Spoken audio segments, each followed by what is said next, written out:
So I was going through Essence while beholding rudimentary action, and I find this. Believe in its possibility, that's enjoyment. Pay attention to everything that indicates its existence, that's rudimentary action. You need rudimentary action in order to achieve that, and that's also enjoyment. Develop how and why, that's something else. I think that would be, you also need rudimentary action. So for all this you need rudimentary action, so that's how you know that rudimentary action is more essential than any of this. And if there's something that rudimentary action that does not need rudimentary action in order to accomplish that, then that's how you know that that item that does not need rudimentary action is maybe outside or more essential than rudimentary action. So that's kind of the process that I'm following. Collect phenomena, repeat, ingrain, solidify. That's compare and contrast. That's awareness, part of awareness. Rudimentary action, that's compare and contrast different ideas and develop them. Shadows of higher dimensions, basically.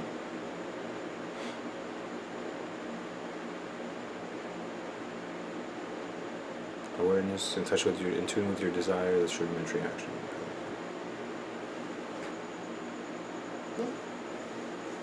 Look, I already have it in the notes right here. Rudimentary actions. Deeming is a rudimentary action. It's already in the notes. It had already been in the notes. But now it's making more sense. Now it's becoming more relevant. So rudimentary action is essential. And I'm finding out that deeming is a rudimentary action. So the way that I put it just right now, I just rediscovered that. I just rediscovered that right now. Deeming is a rudimentary action. And that just attests to the essentiality of rudimentary action.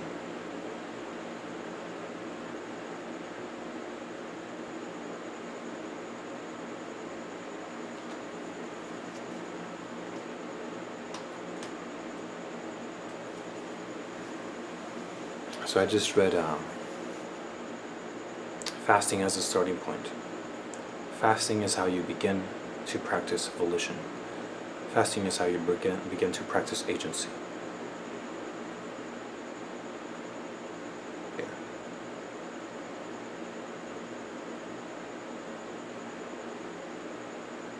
Fasting as a starting point. I'm feeling what it's like to fast, and I recognize it as volition. That's why it's important to be able to behold at least two ideas at the same time. And while I'm beholding those two, I can see, compare and contrast, I can see that they're the same. So fasting is a way to practice volition. Those two go together.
In trying to figure out this deeming volition paradox, it seems I am tempted to just establish that deeming is more essential, but that before you deem volition, deeming happens spontaneously, just like awareness.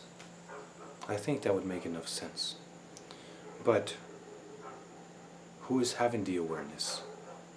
That's why you need autonomy, that's why you need agency. Because you can have awareness. It's kind of like Kant's saying, Descartes saying, I think therefore I am. You can have a thought, but the thought doesn't necessarily have to include yourself. So if the thought is not about yourself, if the thought doesn't consider yourself, then who's doing the thinking?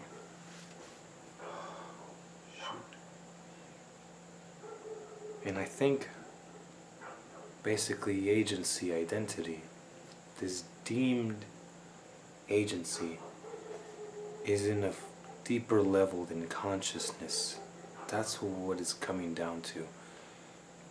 Because I'm seeing one, the other, and I'm trying to see the essence of one and the essence of the other, and if one can do without the other. If first you have to deem your identity, then what is doing the deeming? Deeming is you doing it, but from an unconscious level. So I want to say spontaneous. But something is doing the deeming, and you won't recognize the deeming unless you accept what is doing it. So you kind of accept the agency, but deeming is making it conscious. Deeming makes it conscious. So that means that you have agency at an unconscious level. Oh my God. You have agency at an unconscious level. So that's where you get to the subconscious in my project now. Because now you're doing something without your awareness. So we have something that is deeper, that is more essential, more fundamental than awareness, which is, I would call it spontaneity, unconscious spontaneity. Ugh. I hope the rabbit hole doesn't go any deeper. But it seems like I just opened up a new can of worms. What is more essential than awareness? Unconscious spontaneity. Put that down. Now I'll have to behold that and go through everything else and see where things fall into place.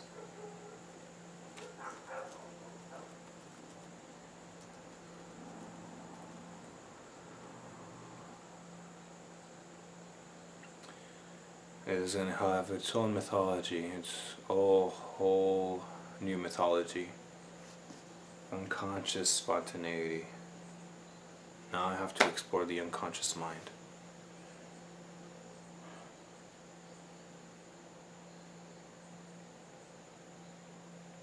It's kind of you, but you're not aware. It's kind of you doing it before you're aware of yourself. What is it called? Self-awareness. The unconscious is you before self-awareness. And how do you control your unconscious? I haven't looked into that at all. But hey, this is probably where the fate maker comes in. The fortune teller. Remember I mentioned that.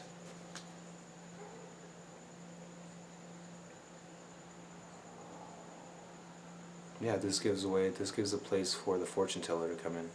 The fate maker. Inspirations from the unconscious awareness. How do you control that? How do you bring practicality into that?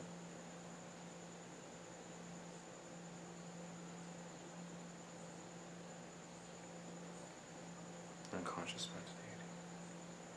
Oh, don't tell me this is going to go into identity. Oh my goodness. It's making my stomach hurt. I mean, because I'm just realizing there's a... Oh gosh, imagine it's infinite. Imagine the rabbit hole is infinite. This is never going to end.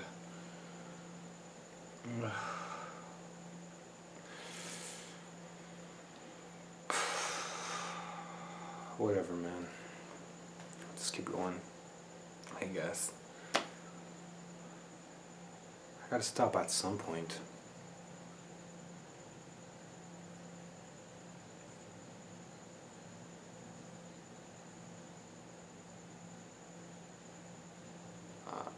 I'm sure there's somewhere to stop. I'm sure of it. I'm sure of it.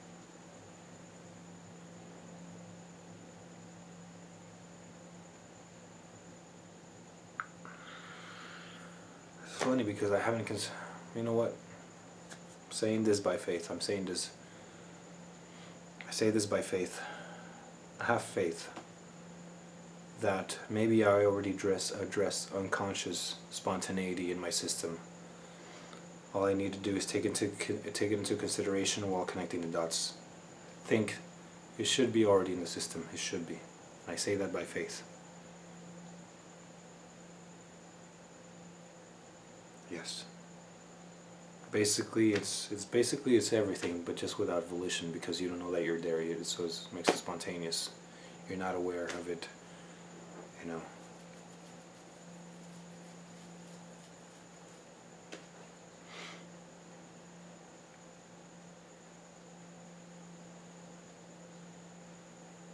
Yes, so I'll do that. I'll analyze that, and yeah, I think things will work out.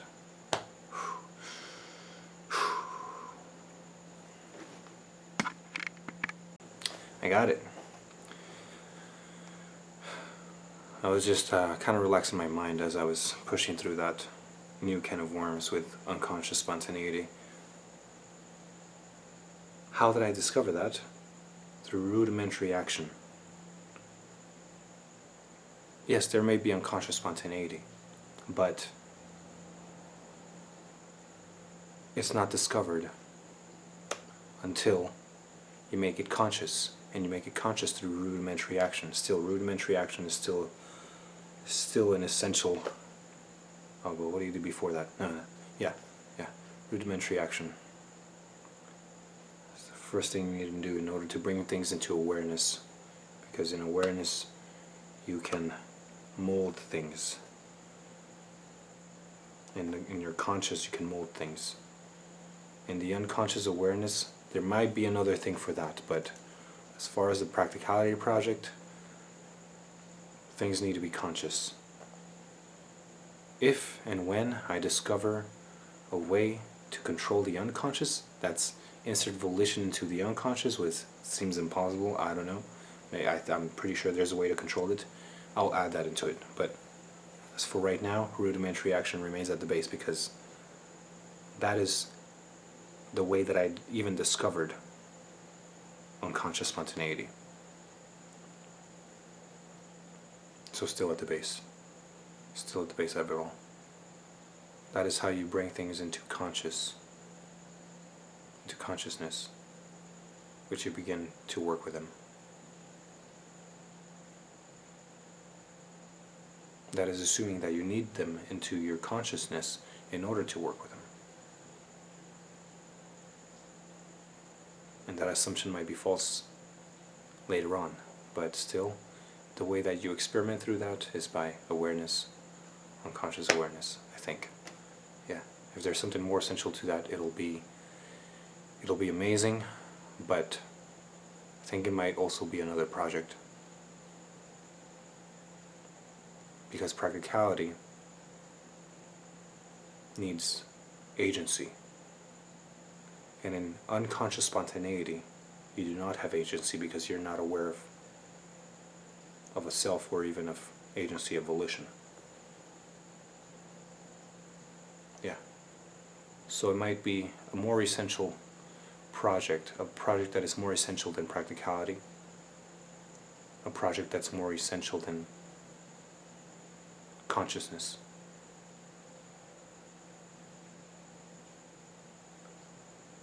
but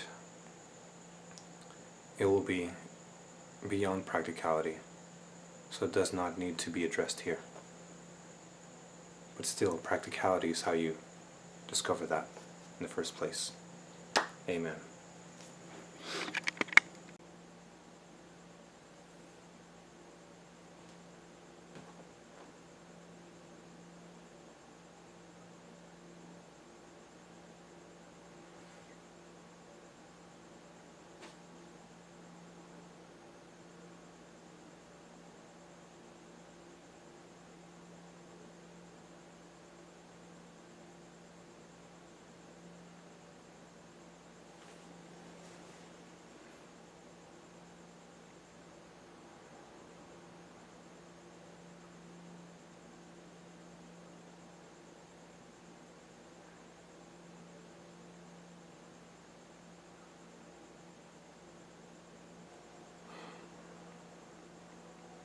So I just realized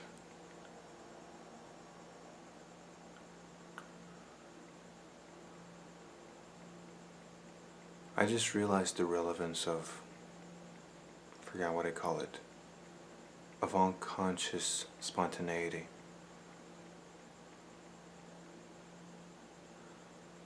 So as I am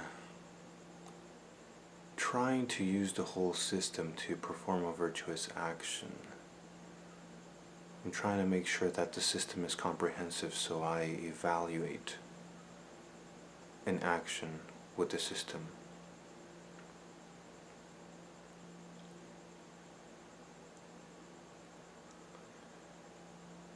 I evaluate the action with the system, and then I evaluate the evaluation. I analyze the evaluation, how it's done, and I realize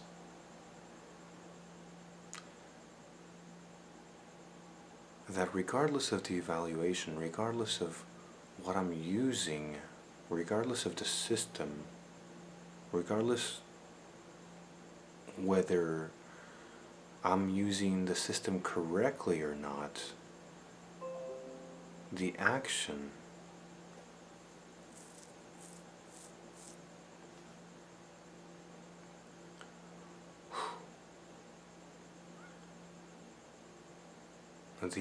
is first performed not by following the system. How did I discover the system? Not by consciously following the system. I didn't need to consciously know the system. This is what I'm realizing, right? I'm formulating it as I just realized it. I did not, then I just realized that you do not need to consciously know the system in order to follow it. You do not need to consciously acknowledge a system of practicality in order to follow it. I'm trying to come up with a better way to convey this. So, I'm trying to analyze the evaluation of whether an action is wholesome or not. So, here's what comes into my mind. In order to evaluate, first I have to identify the method of discovery or accomplishment. I think about that. Okay? So I accomplish something. So first I accomplish something. Here's a hint. First I accomplish something. Then after I accomplish it, to make sure that it's a wholesome accomplishment, I evaluate it by using this analysis. And the analysis includes identify the method of discovery. Once I identify it, then I compare the ideas in the system with the method of discovery or accomplishment, and I see if it's there. If it's in the system, then that confirms the comprehensiveness of my system, and that also validates the action. If it's not in the system, then that either means that I need to add something to the system, I need to analyze something to the system. So that's the direction in which I was going.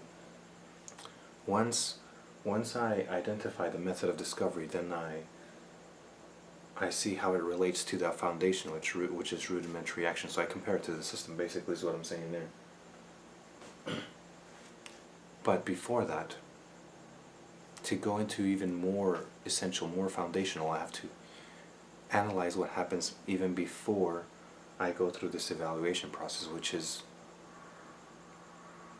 beholding the result, awareness, I guess. But even before that is performing the action. But when I perform the action,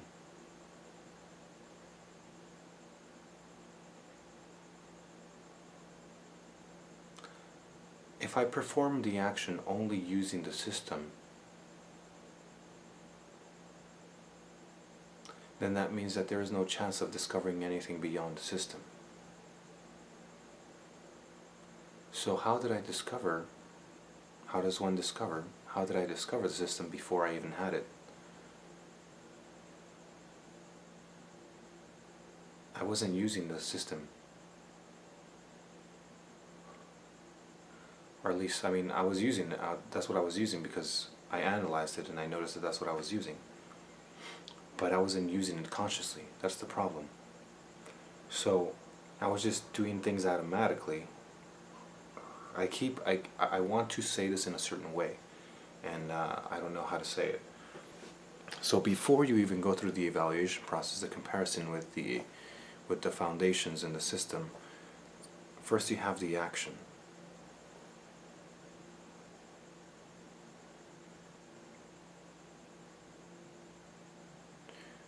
And the action does not follow a system that I came up with. Because if it followed a system that I came up with, that I discovered, I wouldn't have discovered it before. I wouldn't have used it before I discovered it. And if I wouldn't have used it before I discovered it, then I wouldn't have discovered it because I wouldn't have used it. Yes, I think that's what I'm trying to convey. I'm trying to convey that circular logic there. That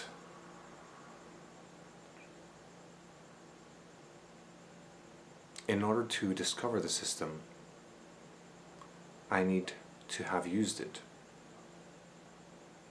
So that necessarily implies that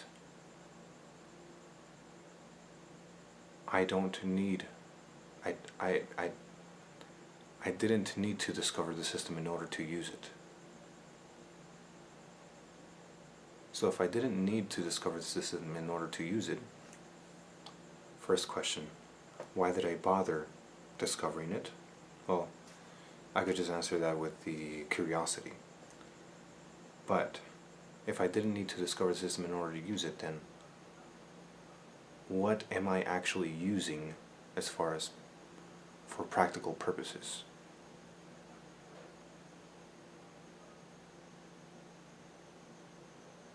What am I basing my actions out of if it's not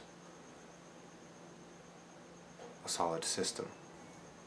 What was I basing my actions out of then?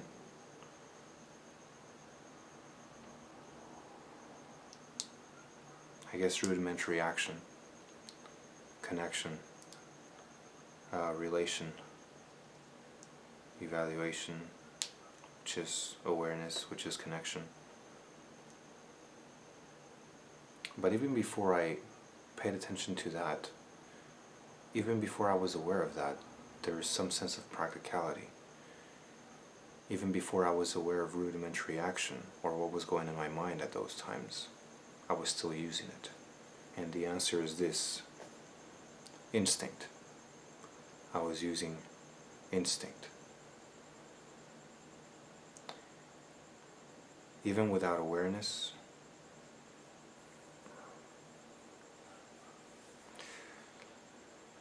there's still an instinct accomplishing purposes. That is the essence of practicality. Instinct.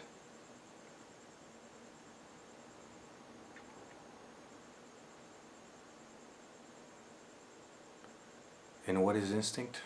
Or what is the basis of instinct? unconscious spontaneity. So now that I discovered unconscious spontaneity, now I can place this vague concept of instinct here into that unconscious spontaneity. That is the most essential tool in practicality.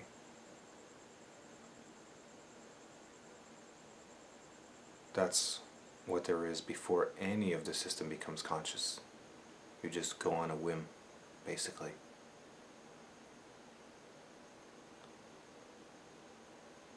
After unconscious spontaneity, things become conscious, they go into your awareness. So first you act by instinct. And then after instinct, then you consciously evaluate and you get whatever happens there and you organize it. You observe all the dynamics that happen there through rudimentary action. You observe all the dynamics, then you organize it in order so that you can produce more of it. But it begins by instinct. An instinct that already knows how to accomplish goals. So the system is already in the instinct even before you consciously acknowledge it or know it. So it all comes down to that, unconscious spontaneity. I don't know what else to say.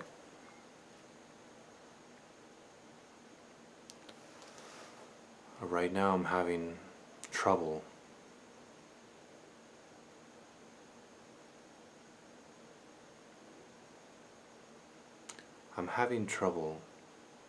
defining what I have actually done and what I accomplished through this whole journey, through this whole project.